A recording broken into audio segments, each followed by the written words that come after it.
guilty as charged. Dr. Dan Stock, 5777 West 7 North McCordsville, Indiana.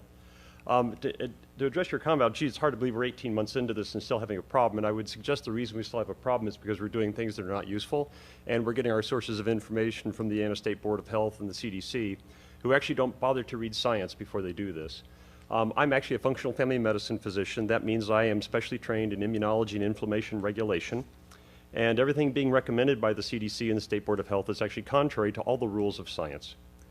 So things you should know about coronavirus and all other respiratory viruses: they are spread by aerosol particles, which are small enough to go through every mask. By the way, the literature that supports all of that is in a flash drive that we presented to you. It's been given to the secretary. As a matter of fact, it quotes at least 3 studies sponsored by the NIH to that exact fact, even though the CDC and the NIH have chosen to ignore the very science that they paid to have done. That is why you keep struggling with this, is because you cannot make these viruses go away. The natural history of all respiratory viruses is that they circulate all year long, waiting for the immune system to get sick through the winter or become deranged, as has happened recently with these vaccines, and then they cause symptomatic disease. Because they cannot be filtered out, and they have animal reservoirs, and this is a very important point, no one can make this virus go away. The CDC has managed to convince everybody that we can handle this like we did smallpox, where we could make a virus go away. Smallpox had no animal reservoirs. The only thing it learned to infect was humans. That's why we were able to make that virus go away. That will not happen with this any more than it will with influenza, the common cold, respiratory syncytial virus, adenoviral respiratory syndromes, or anything else that has animal reservoirs. So the reason you can't do this is because you're trying to do something which has already been tried and can't be done. Equally important is that vaccination changes none of this, especially with this vaccine. And I would hope this board would start asking itself, before it considers taking the advice of the CDC, the NIH, and the State Board of Health, why we are doing things about this that we didn't do for the common cold, influenza, or respiratory syncytial virus. And then ask yourself, why is a vaccine that is supposedly so effective having a breakout in the middle of the summer when respiratory viral syndromes don't do that? And to help you understand that, you need to know the condition that is called antibody-mediated viral enhancement. That is a condition done when vaccines work wrong, as they did in every coronavirus study done in animals on coronaviruses after the SARS outbreak, and done in respiratory syncytial virus, where a vaccine used in a vulnerable individual done the wrong way, which cannot be done right for a respiratory virus which has a very low pathogenicity rate, causes the immune system to actually fight the virus wrong and let the virus become worse than it would with native infection. And that is why you are seeing an outbreak right now. And in fact, in that flash drive you're going to have coming to you and in the emails with 6 Extra will be a study showing that 75% of people who had COVID-19 positive symptom cases in Barnstable, Massachusetts outbreak were fully vaccinated. Therefore, there is no reason for treating any person vaccinated any differently than any person unvaccinated. You should also know that no vaccine, even the ones I support and would give to myself and my children, ever stops infection. In 2014, there was outbreak of mumps in the National Hockey League.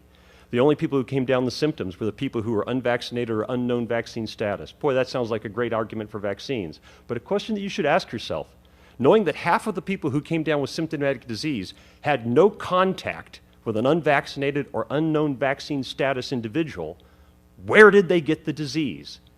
And the answer was from the vaccinated individuals. No vaccine prevents you from getting infection. You get infected, you shed pathogen. This is especially true of viral respiratory pathogens. You just don't get symptomatic from it. So you cannot stop spread. You cannot make these numbers that you've planned on get better by doing any of the things you're doing, because that is the nature of viral respiratory pathogens. And you can't prevent it with a vaccine because they don't do the very thing you're wanting them to do. And you will be chasing this the remainder of your life until you recognize that the Center for Disease Control and the Indiana State Board of Health are giving you very bad scientific guidance. And instead, read the articles that are going to come on the email and are on this flash drive, and listen to the people in this audience here tonight who actually have recognized the advice they are getting from the CDC and the NIH is counterfactual. And that's why you're still fighting this with this vaccine that supposedly was going to make all of this go away, but has suddenly managed to make an outbreak of COVID-19 develop in the middle of the summer when vitamin D levels are at their highest. By the way, the other thing that would be necessary, any vaccine restriction to be considered, is if there were no other treatment available. And I can tell you, having treated over 15 COVID-19 patients, that between active loading with vitamin D, ivermectin, and zinc, that there is not a single person who has come anywhere near the hospital. And we already have studies that show that if you achieve a 25 hydroxyvitamin D level greater than 55, your risk of COVID-19 death will drop down to 1/4 of the population average for the United States. And there are active treatment trials included on that flash drive that show the same is true. So if you were going to discriminate based upon vaccine, you should also discriminate based upon 25 hydroxyvitamin D level, zinc taste test response, and probably previous infection, since there are also studies on that flash drive that show that people who have recovered from COVID-19 infection actually get no benefit from vaccination at all, no reduction in symptoms, no reduction in hospitalization, and suffer 2 to 4 times the rate of side effects if they are subsequently vaccinated. Therefore, the policies that you are basing on are totally counterfactual. I don't blame this board for that, because I know you aren't scientists and you've thought it was reasonable to listen to the CDC, NIH, and the Indiana State Board of Health. But I would encourage that instead you listen to the people out here in this audience and read what's on that data drive.